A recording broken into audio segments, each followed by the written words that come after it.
Welcome back to the channel, guys. Today, episode 8 of the Grom build, and I just wanted to show you where we started at. This thing has come a long way, and we are about buttoned up. Maybe 2-3 more videos, and we will have this thing rolling. Charlie at C. Miller Customs cut all of our aluminum for the kit. It's coming along really nicely. You can see here all the things getting cut out, and honestly, this is really fun to watch. I've watched this video over and over and over again, and I was there witnessing it as well, so it was just really cool. I'd get myself in a lot of trouble if I had one of these, to be honest. Oh, and I wanted to tell you guys, obviously in the last video I posted up about our paint samples, and they did not look like pink at all, but you can see here I picked them up from the shop, and oh my god, they look so good.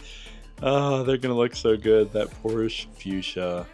Back on the fabrication side of things, we went ahead and scribed the 3C logo into the front plate, so I'm really excited about that. It'll be subtle with the powder coating. And welding. Coming together. Thankfully, I absolutely love the process of designing. I'm making a chain guard here with our logo in it. And the prototyping is just fun to draw it out, see how it all fits, make sure it's good, and likewise have the ability to do it on my own. I absolutely love it. I threw a test fender and boomerangs on the headlight just to see how everything fit up, and just as I expected, it's really close. Finger length, it's gonna rub. This is fine. Again, checking tolerances for how low it can actually go. This is exactly how I wanted it. Wiring has been kind of fun. I had to shove a lot of stuff behind this headlight to make it work, but it came out really nicely. Everything's nice and clean, and you can see here all the wires go directly underneath the fuel tank, just how I had planned it, with the fuel tank cut out on the bottom. And all the wires just fit really nicely. I'll take this fuel tank off, and you can see it's kind of a nest under here. I still have to tape everything up and shroud it all nicely.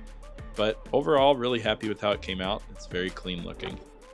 The bracketry fits up perfect with the battery, the motor, everything is nice and snug. There's slight tolerance on each side of the battery, which you can see from the daylight showing through here. And it's just as I'd like it. I made a temporary support for the top, which I wasn't going to run initially, but I'm really glad with having that there. It's going to add some extra support over bumps and whatnot.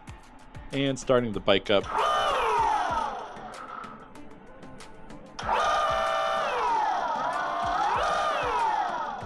Dear God, wiring sucked on this. Everything was in a foreign language. I want to say it's Chinese, but I can't read Chinese, so it's not like I actually know. Oh God, and to actually go and hear the motor, it's great. One of the things I found out real interesting, the right switch on this bike has a headlamp indicator that you can turn on and off that kills all 12 volt to both the headlight and taillight. So when you were wiring it up, it was a nightmare to figure out because I had that off and there's no indicator on the dash to tell you it's off, so I wasn't getting 12 volt to the front of the rear. Anyways, I digress. Thankfully with the kits, I'll have that all squared away, so whoever buys it doesn't have to deal with that the way I did, because it sucked. The wiring off the right side of the bike is really nice as well. It'll all tuck really nicely under the plastics. I just have to reroute that positive wire to be slightly to the right. But that aside, everything fits nice and neat. I have plenty of space in the bottom to run the main power wires through, so it really came out great. So that's the bike as it sits. Super excited about how far we've come and how far we still have yet to go in testing, prototyping, and just getting this thing on the road, but alas, we're almost there and we are hitting the pavement soon. Thanks for watching, guys, and I hope you stick around for the next video because man, is this a fun build. Take care.